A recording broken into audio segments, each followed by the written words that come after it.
नमस्कार मित्रांनो, तुमचं पीयू स्टोरी टेलर या चॅनलवर स्वागत आहे।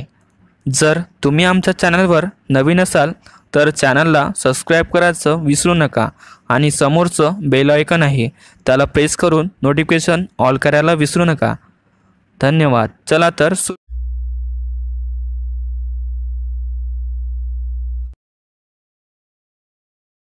लीलाला जुन्या इस्पितळात रात्रीच्या शिफ्टमध्ये काम करणे कधीच आवडले नव्हते। तिला नेहमी काळोख्या आणि शांत कॉरिडॉरमधून चालताना अस्वस्थ वाटायचे। विशेषतः जो कॉरिडॉर वर्षानुवर्षे बंद असलेल्या विंगला जोडायचा त्या कॉरिडॉरकडे तर ती फिरकायची पण नाही। बऱ्याच वर्षापूर्वी त्या विंगला आग लागली होती आणि त्यामध्ये अनेक रुग्ण आणि कर्मचारी सदस्यांचा मृत्यू झाला होता।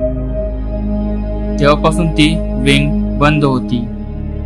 अशा अफवा पसरल्या होत्या की विंगला पीडितांच्या अस्वस्थ आत्म्यांनी पछाडले आहे आणि विचित्र आवाजाने दृश्ये काही लोकांनी ऐकल्याचे आणि पाहिल्याचा ऐकवीत होता।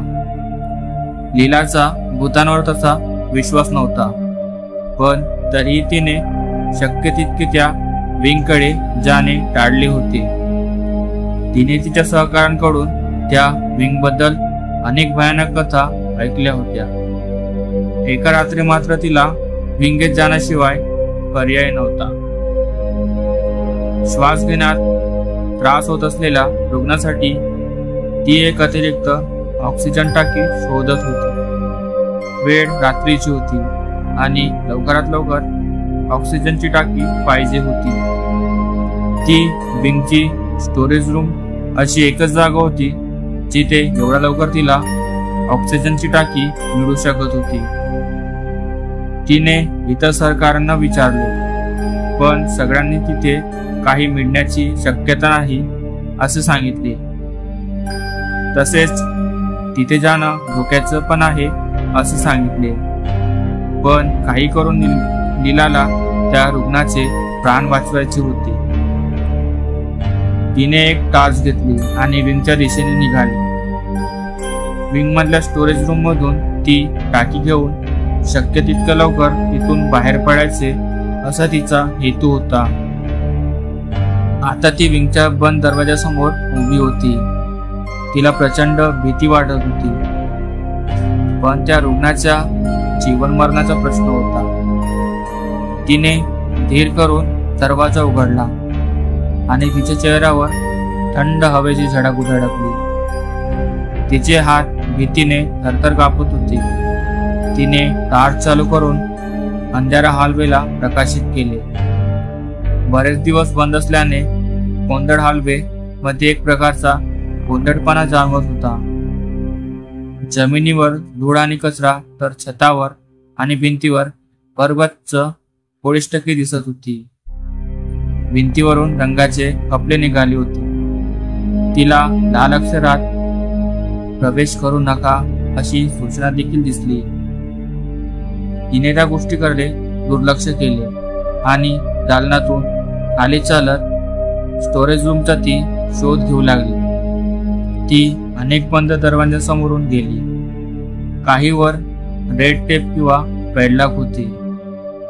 त्या दरवाजाच्या मागे काय गोष्टी दडल्या असतील त्याची कल्पना करून तिची भीती वाढत होती आणि त्यामुळे ते उघडण्याची हिंमत होत नव्हती। शेवटी ती हॉलच्या शेवटी असलेल्या स्टोरेज रूम पर्यंत पोहोचली। हिंमत होत नसली तरीही धीर एकवटून तिने तो दरवाजा उघडला। दरवाजा बरीच वर्ष बंद असल्याने थोडा घट्ट होता आणि उघडताना त्याचा भयानक आवाज शांतता भंग करत होता। खोली कपाटांनी भरलेली होती। वैद्यकीय पुरवठा आणि उपकरणे धुळीने माखलेली आणि गंजलेली होती। लीलाने ऑक्सिजन टाकीसाठी खोलीमध्ये नजर फिरवली। तिला अशी ऑक्सिजन टाकी पाहिजे होती जी अजूनही सुस्थितीत आणि वापरण्यायोग्य असेल। तिला खोलीच्या मागच्या बाजूला एका शेल्फवर एक टाकी दिसली आणि ती त्या दिशेने चालू लागली। जशी ती टाकीजवळ पोचली आणि तिने टाकी हातात घेतली, तिला तिच्या मागे मोठा आवाज ऐकू आला. तिने मागे वळून पाहिलं तर दरवाजा आपसुकच बंद झाला होता. ती धावत जाऊन दरवाजा उघडण्याचा प्रयत्न करू लागली, पण तो दरवाजा उघडत नव्हता. ती भयानक घाबरली होती आणि मदतीसाठी आरडाओरड करत दरवाजा वाजवत होती, पण कोणीही उत्तर देत नव्हतं. तिला जाणवलं की हॉस्पिटलच्या या एकाकी भागात तिला कोणीही ऐकू शकत नव्हतं. ती अडकली होती. तिला भीती आणि हताशपणा जाणवला. तिने आजूबाजूला बाहेर पडण्याचा दुसरा मार्ग पाहिला. तिला समोरच्या भिंतीवर एक खिडकी दिसली, पण ती पोहोचण्यासाठी ती खूप उंच होती. तिने हे देखील पाहिले छतावर एक वेंट आहे, परंतु तिच्यासाठी ते आत जाण्यासाठी खूपच लहान होते. तिच्या डोळ्यातून अश्रू वाहत असल्याने तिला जाणवले की या संकटातून कधी एकदा बाहेर पडते असे तिला झाले होते. ती तिथे कायमची अडकली गेली काय? कोणी तिला कधी शोधून काढू शकेल का? असे प्रश्न तिला पडू लागले. तिला तिच्या पाठीमागून कसला तरी आवाज आला आणि ती पाण्यासाठी मागे वळली. तिला सावलीत काहीतरी हलताना दिसले, काहीतरी गडद आणि विचित्र, काहीतरी मानवी आकृतीसारखे दिसणारे पण माणूस नाही असे काहीतरी. ते जे काही होते ते तिच्या दिशेने झेपावले आणि ती किंचाळली. जशी ती गडद आकृती तिच्याकडे झेपावत होती, लीलाचे हृदय भीतीने धडधडत होते. ती मागे सरकताना थोडी खडखडली. तिच्या थरथरत्या हातात टाच पण थरथरत होती. तिला ती आकृती हलताना दिसत होती. ही आकृती एक अनैसर्गिक विचित्र हालचाल करत होती. काळोखात ती स्पष्टपणे दिसत नव्हती. स्वतःचा बचाव करण्यासाठी ती वापरू शकेल अशा गोष्टी शोधत होती.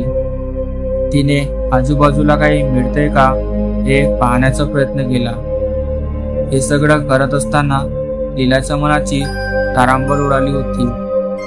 तिची नजर जवळच जमिनीवर पडलेल्या एका धातूच्या पाईपवर पडली.